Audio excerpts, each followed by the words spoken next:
नमस्कार दोस्तों यह कहानी एक सुंदर और सुशील बेटी की है जिसने अपने ससुराल के सभी यातनाओं को सहते हुए भी अपने पिता का सर गर्व से ऊंचा रखा।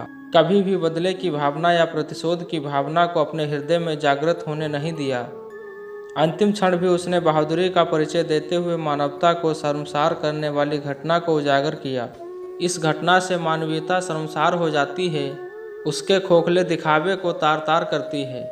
दोस्तों, कहानी की शुरुआत इस प्रकार से होती है। सेठ मदनलाल शहर के प्रसिद्ध और सबसे धनी व्यापारी थे। उनके यहाँ नौकर चाकरों की पूरी टोली रहा करती थी।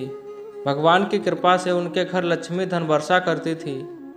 सेठ मदनलाल की एक सुंदर, सुशील और शिक्षित बेटी थी जिसका नाम कल्पना था। कल्पना अपने माँ बाप की इकलौती संतान थी, इसलिए लालन पालन में किसी प्रकार की कमी नहीं हुई। माँ बाप का प्यार भी बराबर मिलता रहा। सेठ के जीवन में किसी प्रकार की कोई चिंता नहीं थी, किंतु कहते हैं जिसके घर बेटी जन्म लेती है उस घर माँ बाप को चिंता होने लगती है। कल्पना पढ़ लिखकर शादी के योग्य हो गई थी। माँ बाप को कल्पना की शादी की चिंता सताने लगी। जगह जगह योग्य वर ढूंढने के लिए रिश्ते नातों के लोगों को लगाया गया। काफ़ी तलाश के बाद 2.5 साल के बाद एक योग्य वर ब्रजपाल की तलाश हुई। ब्रजपाल चौधरी सत्येंद्र का पुत्र है। नाम से ही पता चलता है कि चौधरी सत्येंद्र धन से भी चौधरी हैं। सेठ मदनलाल ने चौधरी सत्येंद्र से अपनी पुत्री कल्पना के लिए ब्रजपाल के ब्याह कराने की बात की। चौधरी सत्येंद्र ने कल्पना से अपने पुत्र के विवाह का आश्वासन सेठ को दिया। चौधरी जानता था सेठ की कोई और संतान नहीं है, कल्पना उसकी इकलौती संतान है और सेठ की उम्र 50 साल के ऊपर है, अर्थात अब इसकी कोई संतान नहीं हो सकती। ऐसा लालच उसके मन में आया और उसने विवाह के लिए तत्काल हाँ कर दिया। लगन मुहूर्त देखकर दोनों ओर से खूब उत्साह और जोश के साथ विवाह किया गया। सेठ मदनलाल की इकलौती बेटी का विवाह था, इसलिए सेठ धन का लोभ नहीं कर रहे थे। वह भी जी खोल कर अपनी बेटी की शादी में धन लुटा रहे थे, अर्थात खर्च कर रहे थे। चौधरी सत्येंद्र भी जानते थे कि उनके पास धन का भंडार आ रहा है, इसलिए वह भी सामर्थ्य से ज़्यादा विवाह में खर्च कर रहे थे। कल्पना और ब्रजपाल का विवाह संपन्न हुआ। दोनों अपने वैवाहिक जीवन को जी रहे थे। कल्पना भी अपने ससुराल में खुश थी और ससुराल वाले भी कल्पना के स्वभाव से प्रसन्न थे। कल्पना के स्वभाव से रिश्तेदारों में भी कोई नाराजगी नहीं थी। सभी कल्पना के स्वभाव की तारीफ करते हुए कहते, इस जैसा बहू मिलना मुश्किल है। कुछ समय विवाह के बीते होंगे कि सेठ मदनलाल के घर में एक पुत्र का जन्म हुआ, अर्थात कल्पना को एक भाई मिल गया जिसे वह राखी बांध सकती थी और उसको अपना भाई बोल सकती थी। सेठ के घर खुशियों की झड़ी लग गई। बेटी का विवाह हुआ, अच्छा घर मिल गया, किंतु पुत्र रत्न की प्राप्ति लंबी प्रतीक्षा के बाद हुई। यह खुशी को दोगुनी करने वाली थी।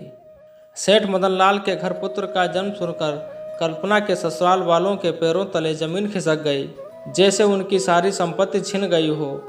उन्होंने शादी इस लालच में की थी कि वह मदनलाल के सारी संपत्ति को एक दिन प्राप्त कर लेंगे, किंतु बेटे के जन्म के बाद यह मुश्किल हो गया था।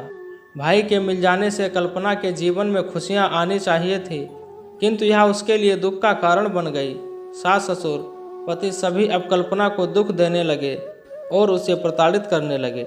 दहेज और धन के लालच में कल्पना को मारते पीटते और दिन भर भूखा रखते, किंतु कल्पना के आदर्श इतने ऊंचे थे, उसने अपने माता पिता को इस यातना और कष्ट के बारे में भनक तक नहीं लगने दी।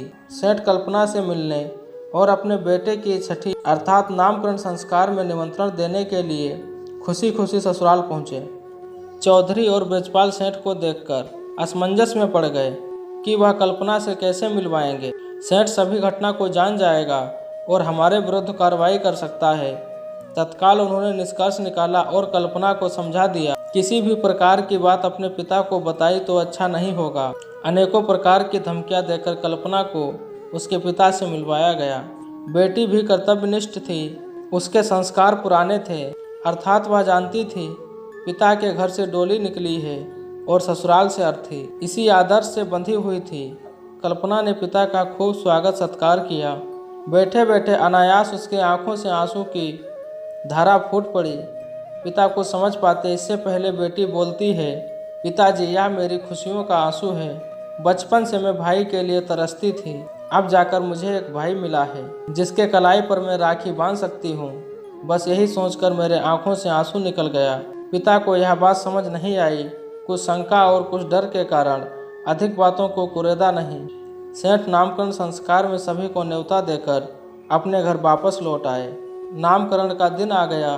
चौधरी सत्येंद्र और ब्रजपाल दोनों को भी सेठ के यहाँ जाना था, किंतु उन्होंने वहाँ जाना स्वीकार नहीं किया और कल्पना को डरा धमकाकर वहाँ भेजने की साजिश करते रहे।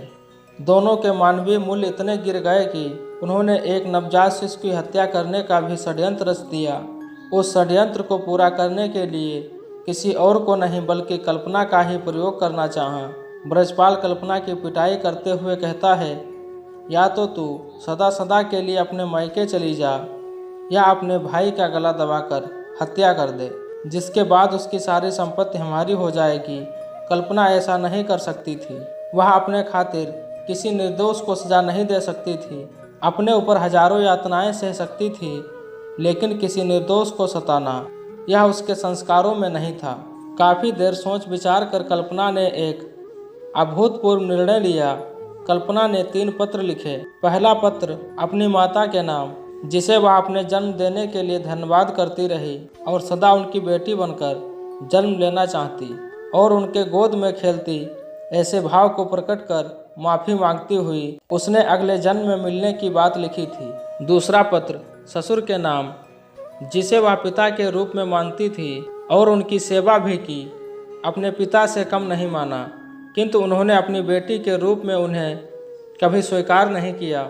इसके लिए वह अपने को ही दोषी मानती है और अपने ससुर से माफ़ी भी मांगती है कि अगले जन्म में फिर से मैं एक अच्छी बहू बनकर आपके सामने आऊँगी। तीसरा पत्र अपने पति ब्रजपाल के लिए लिखती है, जिसे वह पति रूप में भगवान की मूर्ति मानती थी और अपना सर्वस्व न्यौछावर कर उनकी सेवा करती थी, किंतु फिर भी उन्होंने नहीं अपनाया। पति पत्नी का संबंध 7 जन्मों के लिए जुड़ जाता है, इसलिए वह इस जन्म में छोड़कर जा रही है, किंतु अगले जन्म में फिर से वह उन्हें पति के रूप में प्राप्त करना चाहती है। ऐसा कहते हुए अपने हृदय के सभी विचारों को पत्र में लिख दिया।